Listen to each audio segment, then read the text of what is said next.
ساتوی پسرو وینو دا د شهیدانو کور دا د باتورانو کور دا د باتورانو کور دا د باتورانو کور دا د باتورانو کور ساتوی پسرو وینو دا د شهیدانو کور دا د باتورانو کور دا د باتورانو کور دا د باتورانو کور دا د باتورانو کور. د بالغ ملي رادیو قدرمن اوریدونکو سلامونه او نیکی هیلې مې ومنئ. اوس هم پام وکړئ د دې ساعت خبرونو ته. ویان بشیر بشر دوست. د افغانستان د کرنیزو محصولاتو 1500 ټنه صادراتي محمولات د بلخ ولایت د ایلتان له سوداګریز بندر څخه ازبکستان او د منځني اسیا هیوادونو ته ولېږدول شوه. په دې محمولات کې د میدان وردګو مڼې، د قندهار انار او د شمال وچ توت شامل دي. د بلخ ولایت د سوداګرۍ او پانګونې خونې واکپال هارون رشید قاضي وایي چې د افغانستان د تازه او وچو میوو لومړی محمولات د ازبکستان له پخوانیو اوږدلیکونو سره سم عملي شوې ده. د په وینا دا محمولات 1500 ټنه وزن او څه باندې $250,000 ارزښت لري چې د ایلتان بندر له لارې ازبکستان، منځني اسیا هیوادونو او روسیې هیواد ته صادریږي. اولین محموله شانه که شامل محصولات زراعتی یعنی انار ولایت قندهار، سیب ولایت میدان وردک و توت خشک یا توت سفید ولایت شمال را از طریق بندر حیرتان به کشور ازبکستان و آسیای میانه الی روسیه صادر می نمایند. مجموع وزن به وزن 500 تن هست و با ارزش بیشتر از $250,000 که نه تنها به ازبکستان بلکه به کشور روسیه و مسکو پایتخت آن کشور صادر میشه انشالله. په همدې حال کې د بلخ ولایت مقام مرستیال مولوي نورالهادي ابو ادریس د یادې محمولې استول د سیمې په کچه د سوداګرۍ د پراختیا او د افغانستان د صادراتو د زیاتوالي لپاره مهم ګام وباله. هغه ټینګار یې وکړ چې د اسلامي امارت مشرتابه هڅه کوي افغانستان په ټولو برخو کې ځان بسیاسي. و تماما نظام و تماما امرا و مسئولین که در افغانستان کوشش میکنه که امی افغانستان را به تمام معنی خودکفا بسازه، چی که بخش زراعتی باشه و چی بخش صنعتی باشه، چی بخش اقتصادی باشه و چی بخش فرهنگی باشه و علم باشه و دانش باشه و صحت باشه. به هر بخشی که باشه ما باید خودکفا باشیم که ما با کشورهای بیرونی و کشورهای خارجی احتیاج و محتاج به هیچ چیز باید نباشیم. د بلخ ولایت د اقتصاد رئیس مولوي سردار محمد حیدري وایي چې د دې ډول محمولو استول کورنیو سوداګرو ته مهم اقتصادي فرصتونه برابروي او د صادراتو په زیاتوالي او ملي اقتصاد د پیاوړتیا کې مهم رول لري. خو لله الحمد د مشرانو په هڅو ځلو سره چې مختلف سفرونه یې وکړل، تاجکستان ولایت سفر وکړي، ملک ته سفر وکړي، ازبکستان ملک ته سفر وکړي او د دوی د سفرو په نتیجه کې داسې یو بدیل لاره زموږ د حاصلاتو لپاره خلاصه شول چې دغه بدیل لاره به زموږ ستاسې په اقتصاد باندې یو مثبت تاثیر لري.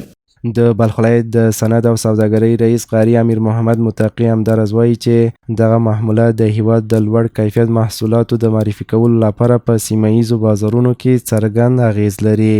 تجارانو یا د خصوصي سکتور مسؤلیت دا دی چې دوی خپل صادرات معیاري کړي ترڅو د نور نړیوال بازارونو ته ورسوي او د ولسو د عام خلکو مسؤلیت دا دی چې دوی خپل داخلي تولیداتو څخه د خپل داخلي زراعتي محصولاتو څخه استفاده وکړي. دا بیا لوی زیری دی چې د زراعتي محصولاتو باندې مکمل تعرفه د معاف شوې ده.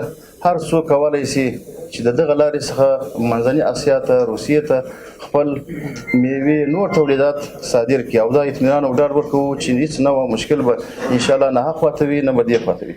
د افغانستان اسلامي امارت په وروستیو کلونو کې هڅه کړې چې په سیمه ییزو بازارونو کې د صادراتو برخه پیاوړې کړي.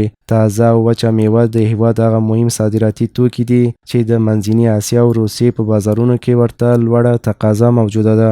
ایلتان بندر د افغانستان او ازبکستان ترمنځ مهم سوداګریز دهلیز دی او د شمالي هیوادونو ته د صادراتو لپاره بنسټیز اهمیت لري. د دې بندر جغرافیایي موقعیت او د ترانزیت اسانتیاوې د دې لامل شوي چې د افغانستان د کرنیزو محصولاتو د لیږد اصلي مسیر وبلل سي. په بلخ ولایت کې د ازبکستاني سوداګرو په پانګونه یو ستر برېښنایي لوازمو پلورنځی د اسلامي امارت د چارواکو لخوا پرانیستل شو. ورته مهال ازبکستاني سوداګر وایي د یاد مرکز د جوړېدو موخه په افغانستان کې د سرتاسري امنیت شتون او د دواړو هیوادونو ترمنځ د اقتصادي همکاریو پراخول دي. د دوی په وینا څه باندې 15 ازبکستاني شرکتونه خپل برقي توکي په دې پلورنځي کې ننداري او پلور ته وړاندې کړي دي.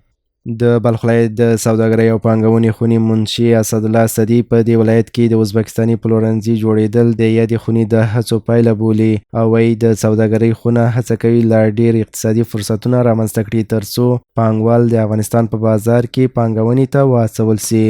نتیجه دید و بازدیدهایی که اتاق تجارت به حساب برای تاجرها داشتن با کشور همسایه و اتاق تجارت شما میفهمید که فرصت ایجاد بکنن برای تاجرها. دستاوردهای از او زیاد است که امروز ما شما شاهد افتتاح برند به حساب مرکز برندهای الکترونیک و اکسپرت ازبکستان هستیم.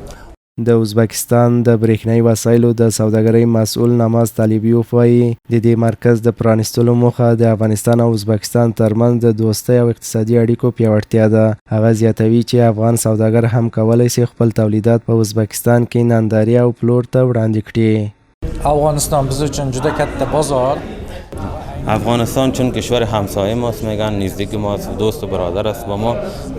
به این خاطر ما آمدیم که با کشور افغانستان سرمایه گذاری کنیم، از نزدیک کار کنیم با هم تا زمینه پیشرفت فراهم شود. مقصد دیگه ما است که نه تنها محصولات ازبکستان ما در اینجا وارد کنیم و برای شما معرفی بکنیم، بلکه هم محصولاتی که تولیدی افغانستان است اینا هم باید ما به کشور خود معرفی بکنیم تا باشه که زمینه صادراتش هم فراهم شود.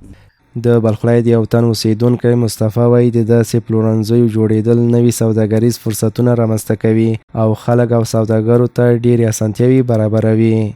ما خوشبین هستیم که همچنین فروشگاه بزرگ در شهر مزار شریف افتتاح گردید. این نشان دهنده روابط دوستانه تجاری و اقتصادی مردم دوست ازبکستان و مردم افغانستان است. د بلخ ولایت یو بل اوسیدونکی سید انور وایي چې په هیواد کې د بشپړ امنیت ټینګښت اقتصادي فعالیتونه پراخ کړي دي او دا ګام د سوداګرۍ په وده کې مهم رول لري. ما بسیار خوش شدیم که تو کمپانیا در مزار شریف، در فاریاب، در کابل، در هر ولایت افغانستان اگر بیایه بسیار ما خوشحال هستیم.